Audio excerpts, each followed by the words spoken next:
I get that our country faces a lot of different problems, and we try to cover as many as we can here, but it is unfortunate that the previous conversation that we were having nationally about the tragedy going on in Flint largely has fled from the news. You don't hear about it much anymore, but is the situation there actually much improved? Joining us now to help update us on the situation is activist April Hawkins.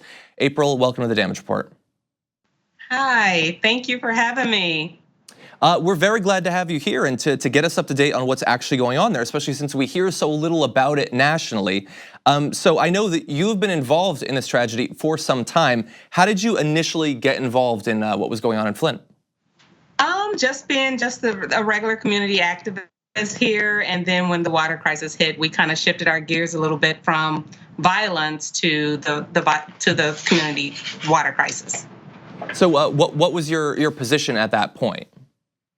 I was still an activist here in Flint, and I was also the lead case manager at the county. So you were recently, a part of your story was profiled in Fahrenheit 11/9, and it was fascinating to see some of what was going on sort of behind the scenes as this issue was developing before people were really familiar with it. So for those who might not have yet seen the documentary, what were you talking about in there?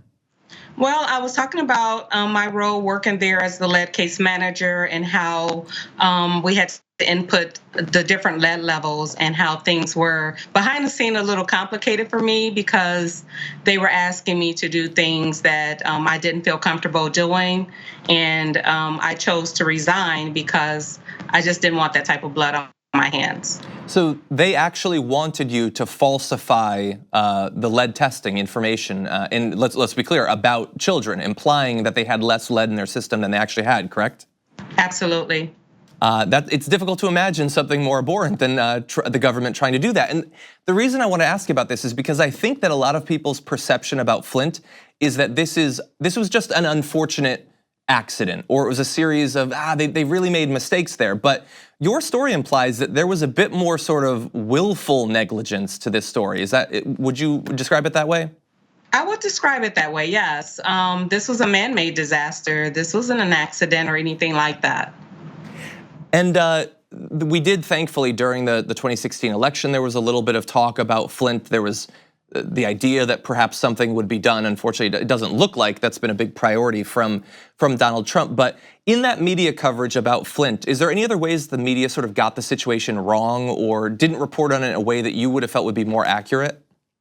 I just think that they can keep the Flint water crisis more in the media because so many things is going on down here, well, here in the city, even the fact that we're still using bottled water.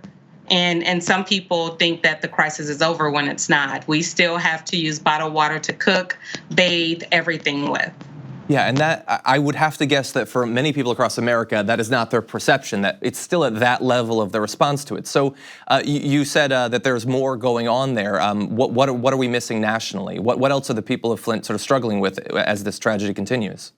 Well, like the pipes, there have been a little progress with getting all the pipes replaced, but they are behind in the pipes. So we're still living with that, with the tainted pipes, as well as people are losing their homes because of not even paying, their water bills. I wouldn't want to pay my water bill either when you can't even use the water. Yeah, exactly. And I would have to imagine that for many of the people in Flint who are homeowners, their property value has got to still be suffering as a result of both the tragedy and the public perception around the tragedy. Is that accurate? Absolutely. Absolutely. Yeah, so tragedy on top of tragedy. If you were able to communicate with the governor, with the federal government, what would you want them to do in Flint to actually resolve this situation? I think infrastructure is major. We have to replace this infrastructure. So my ask would be to assist us with that so that we can live like normal human beings. There's no way we should have to live like we're in a third world country. And on top of that, to have the highest water bills in the country is just a lot. Yeah, I don't understand how that situation is tenable. The least access to water potentially across the country and to also suffer with the financial consequences there. And I'm also curious, we always try to, for the people who are watching the show, we try to give them some sort of in to get involved with the issues that are going on in the country. For those who are watching this, is there anything they can do to actually help the people of Flint?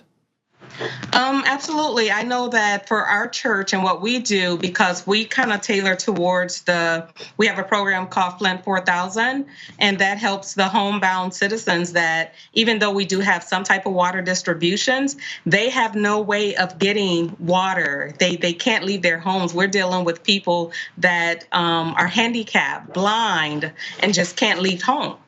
So we would love to get some type of assistance with that, and majority of them are elderly people. Wow. So even worse to imagine that those people are still being left behind, even after we've known about this tragedy now for multiple years. Yes. April Hawkins, I want to thank you for joining us on the show and giving us an update on what's going on in Flint. Thank you. Thank you for having me. Thank you. Anytime. Thank you very much for watching this clip from the Damage Report. If you liked it, don't forget to subscribe to this channel and ring the bell on YouTube to get notifications of our new videos.